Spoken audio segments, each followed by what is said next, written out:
Oh, buddy, this is gonna be a slog. Megadeth and Metallica.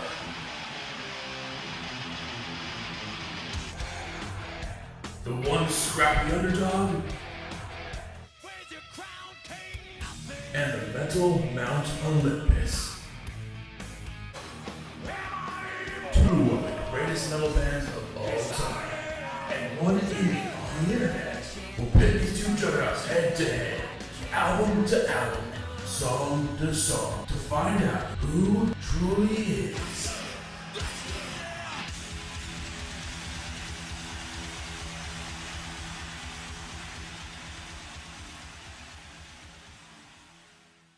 Each band's most hated albums go head to head in this turn of the millennium matchup.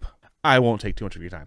Okay, starting off, we actually have two of the better songs. Each have their upsides, be it the verses for Insomnia and the riffs of Frantic, but both also definitely have their downsides. Insomnia's subpar chorus and the Birth of Dave's stage. And of course, Frantic, tick, tick, tick, tick, tick, tick, tick, tick, tick, tick, tick, tick, tick, tick, tick, tick, tick, tick, tick. Overall, to me, though, Frantic is just a better song. Prince of Darkness is another actual example of not a bad song. In fact, Megadeth still uses the intro to the song in their live shows to this day. While the track does have good points in it, it's definitely filled with much more annoyances. Saint Anger, on the other hand, is actually a track I fully enjoy. For those who live in the Bay Area, you know this. 107.7 The Bone still plays this track to this day. The main issue in this one, though, is that Lars's, lovely drum tone is on full display in this one, but it's not enough to take this one down, so Metallica goes up too. One is a track that's made to pump up sports fans, and one is more known as a movie title. Crush 'Em is a song I fully enjoy, especially the chorus. Some Kind of Monster feels fittingly very, very disjointed.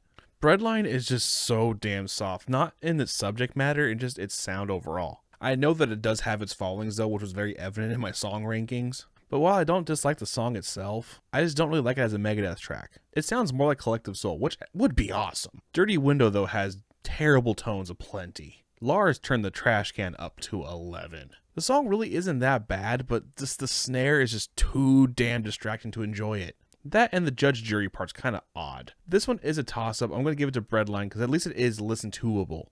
The beginning of Doctor is very dark, and I love it. Gives us some old-school thrash vibes in the build-up, and then Dave starts to sing. Thankfully, it doesn't stay cringe for too long, as it really evolves into more of a groovy melody. Invisible Kid is another track that actually sounds pretty damn good, but it's ruined by that goddamn snare. This is the last time I'm going to mention it. Just apply it to everything from now on. The vocal melodies definitely have more of a 90s pop-punk vibe to it. This one's a toss-up as well, but for better reasons than the last round, which is a plus. Invisible Kid gets it, though, as it has more enjoyable parts and just generally kicks ass. Other than the live in Argentina version, I just do not like I'll Be There.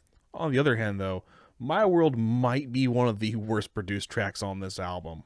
The plectrum scrapes are louder than the guitar at parts. When you're just strumming along, you hear the pink, pink, pink, pink, pink. It's obnoxious. My World only gets the points because there's more parts in here that I think are okay, but this round sucks. I love Wanderlust because this song just brings the energy, especially the bridge. I love that part. Shoot Me Again, I swear James is just trying to put me to sleep in that verse. Then coming back with that terrible Shoot Me Again scattiness. Just a whole lot of nah.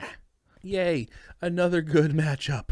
Ecstasy is a great track with a killer chorus, and I love the main riff for Sweet Amber. It's just fun. However, it does kind of keep dragging on in the intro. James kind of sounds the most like himself though in this track, so that's a plus. 7 has some interesting crunch to its tones. The bass is what really stands out here. Why Dave uses more aggressive vocals in this track is beyond me, but he sounds great. The bridge is also fun as hell. It goes more groovy jazz on us. It's nice. The Unnamed can't decide on its feeling. There are parts I enjoy, but 7 gets this. Time the Beginning is one of my favorite all-time Megadeth tracks. To me, it's their best of all time acoustic song. Purify actually starts off pretty fantastic, and then the verse starts, and yeah.